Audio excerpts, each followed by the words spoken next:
Hi hello నమస్తే అండి. Welcome to Radharani's kitchen. ఈరోజు ఎన్నో ఆరోగ్యకర ప్రయోజనాలు కలిగిన వెలక్కాయ రోటి పచ్చడి తయారీ విధానం చూద్దాం.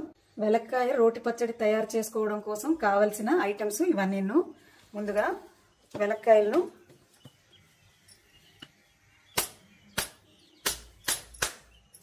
ఇలా కట్ చేసుకోండి.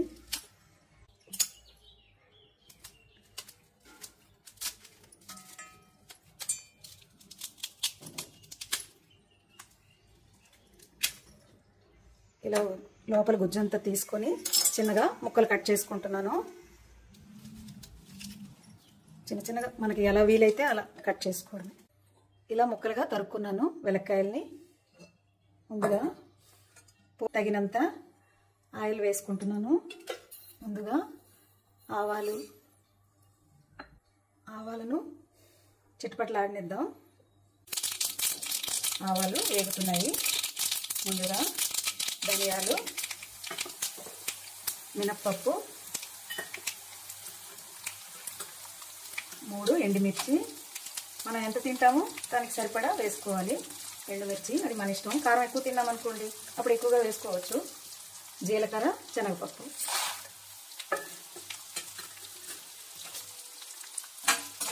పోపుని సిమ్లో పెట్టుకుంటూ ఫ్రై చేసుకుంటున్నాను. సిమ్లో పెట్టుకుంటేనా ఎప్పుడన్నా పోపు బాగా వేగుతుంది. హైలో పెట్టుకుంటే మాడిపోయి దాని టేస్ట్ ఏమీ మనకు ఉండదు. పోపు వేగిపోయింది. ఇప్పుడు కర్రీ లీవ్స్ కొంచెం వేసుకుంటున్నాను. కర్రీ లీవ్స్ కూడా వేసుకొని ఫ్రై అయ్యాక స్టవ్ ఆఫ్ చేసుకుని, పోపు వేగిపోయింది, స్టవ్ ఆఫ్ చేసుకుంటున్నాను. వేగిన పోపుని రోట్లో వేసుకుంటున్నాను.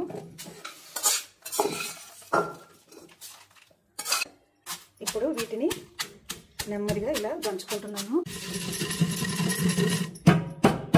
ఈ మాత్రం నలిగాక ఈ వెలగపండు ముక్కలు కూడా వేసుకుంటున్నాను. మనం దంచుకోవాలనే ఏం లేదు, మిక్సీ కూడా చేసుకోవచ్చు. మిక్సీ చేసుకుంటే తొందరగా అయిపోతుంది కదా. అవకాశం ఉన్న వాళ్ళు ఇలా చేసుకుంటారు, లేనప్పుడు మిక్సీ చేసుకోవచ్చు. కొంచెం చిక్కగా ఉంది ముద్ద, కొంచెం వాటర్ యాడ్ చేసుకోవచ్చు. ఇంతవరకు ఉప్పు వేయలేదు నేను, ఇప్పుడు వేసుకుంటున్నాను. ఉప్పు ఎప్పుడన్నా చూసుకొని వేసుకోవాలి, ఎందుకంటే కాయలు ఎన్ని అన్నది చూసుకొని దాని ప్రకారం వేసుకోండి. కొంచెం చిక్కగా అనిపిస్తుంది. వాటర్ సరిపడా యాడ్ చేసుకుంటున్నాను.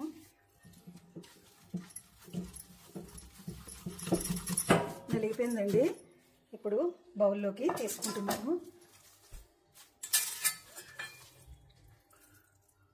మీరు దంచుకోవాలనే ఏం లేదండి, మిక్సీ కూడా చేసుకోండి, పర్వాలేదు. అందరికీ అవకాశం ఉండదు కదా. అయిపోయిందండి. తగినంత ఆయిల్ వేసుకుంటున్నాను.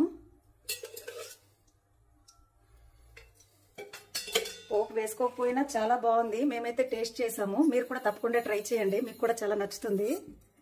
ముందుగా ఆవాలు వేసుకొని జీలకర్ర, ఈ రెండింటిని కొంచెం వేగనిద్దాం. ఆవాలు వేగుతున్నాయి. ముందుగా శనగపప్పు ఫ్రై అవనిద్దాం. కర్రీ లీవ్స్, ఎండుమిర్చి, పచ్చిమిర్చి.